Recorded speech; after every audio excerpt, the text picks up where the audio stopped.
Oh yeah, we're getting ready for Mardi Gras this morning with Chef Shawne from the Hare and Hound, and nobody does it like Chef Shawne does.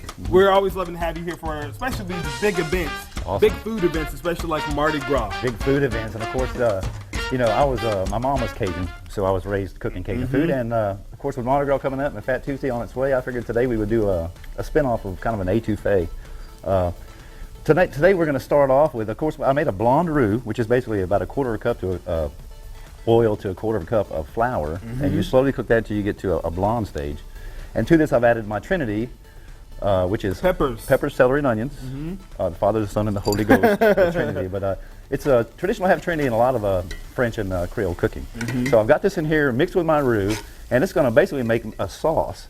So to this right now, I'm going to add just a little bit of Worcestershire sauce. You got to have a little bit of that. A little Worcestershire. And again, it's kind of like making a gravy. You're going to slowly add your liquid to it and reconstitute and bring it back out. You got to have a little bit of that heat. A lot of that New Orleans cuisine has the voodoo sauce. The voodoo sauce. And of course, a little bit of Cajun seasoning is always a good thing to go.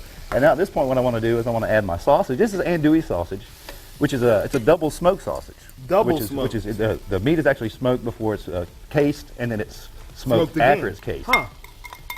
Now, also andouille, believe it or not, in French, andouille is actually kind of it's like calling somebody an imbecile. If somebody calls you an andouille. Andouille. You don't want to be called an andouille. I wish I knew more French. With a name like Gaston, you think I would know a little bit more French, but I never thought about the French connection to andouille. Andouille. And then, of course, to this, I'm going to add this is crawfish tail meat. Usually you can find them in like a 1 pound container. It's already cooked and already cleaned, so I'm just going to add a little bit of this in there to give it a little seafood flavor. So really all you're doing with that is giving it a little heat, or warming it up a little bit. Exactly. And then now at this point what I'm going to do is I'm going to turn my heat up just a little bit, and then I'm going to add, you can use chicken stock or you can use any kind of a broth with this. Generally I use water just because I've got the flavor of the andouille and also the flavor of the crawfish in there, and you're going to notice that it's going to start to slowly. It's been fun to see, like, you prep this meal to see it change color so much as you went in with all the processes. And again, people eat with their eyes. They definitely do. Now to this, I'm going to add a little bit of fresh thyme, which is also another staple herb in Cajun or Creole cooking. And then to this, I'm going to add a little bit of diced tomato. And these are nothing too crazy, like all ingredients. Again, it's a one pan. You know, I love one pan meals because you got one pot to dirty, less dishes. Now this is just one part to clean. Just a little bit of lemon juice I'm going to add to this. And what you're going to do is you're going to slowly let this simmer. Generally, it takes about 10 to 15 minutes to simmer until all the flavors have meshed and everything is together. And I imagine it's one of those dishes too that the longer you let it cook, the better it's going to be, and the more flavor it gets.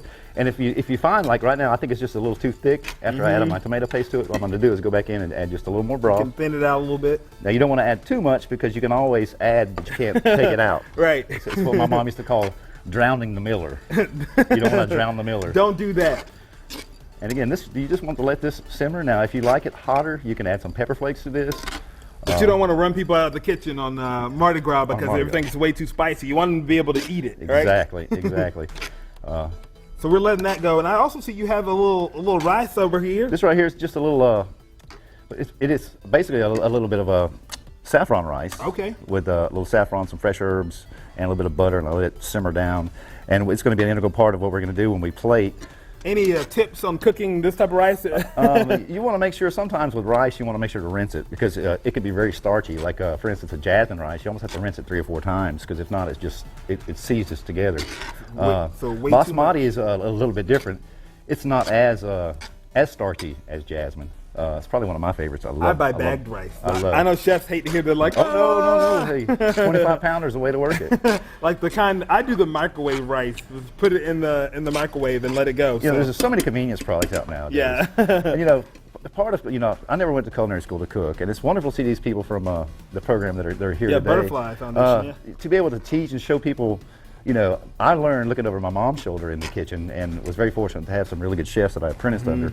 That trained me and taught me the right way to do things and the wrong way to do things.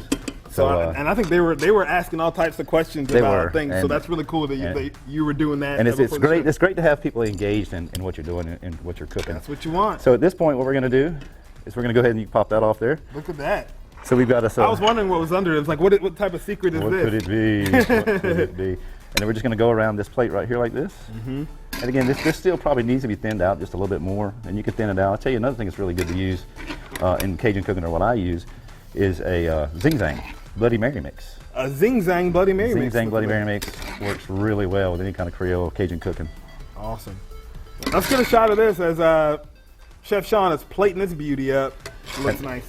And of course, we've had a very busy schedule, continue to have a busy schedule coming up with everything we have going on at the Hare and the Hound. Tell us what's of course, you know, you come here so often and there's always something new going on at the Hare and Hound. Will you guys be serving maybe a couple of... We definitely will on Fat Tuesday and all throughout the Mardi Gras celebrations. Of course, I love cooking Cajun any meal. Yeah, I know. It's like this is stuff that you cook all the time because it's like, you know, one of your favorites there. So they can get that. You guys always have different events going on at the Hare and Hound. We do. We just got over a promotion with Carolyn Farms and Wagyu Beef. We also have some more wine dinners coming up, as well as St. Patrick's Day, which is always a thumper for us because so we'll have to have you back, of course. Corned beef and cabbage for days. Trust me, it's amazing how much we go through. We'll have you back.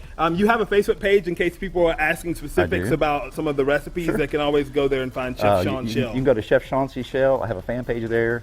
I post a lot of pictures, probably way too many, but also recipes and what's going on in my life with my family and with my family at the Hare and the Hound. And again, if you ever have a question, you always can send a message to me and I'll get back in contact with you. Awesome. If you want to see Chef Shawne make something here on the show, just let us know and we'll be able to do that. Go see him at the Hare and the Hound in downtown Landrum. We appreciate you being here with us. Thank you so much. Happy Mardi Gras. Always my pleasure. Of course.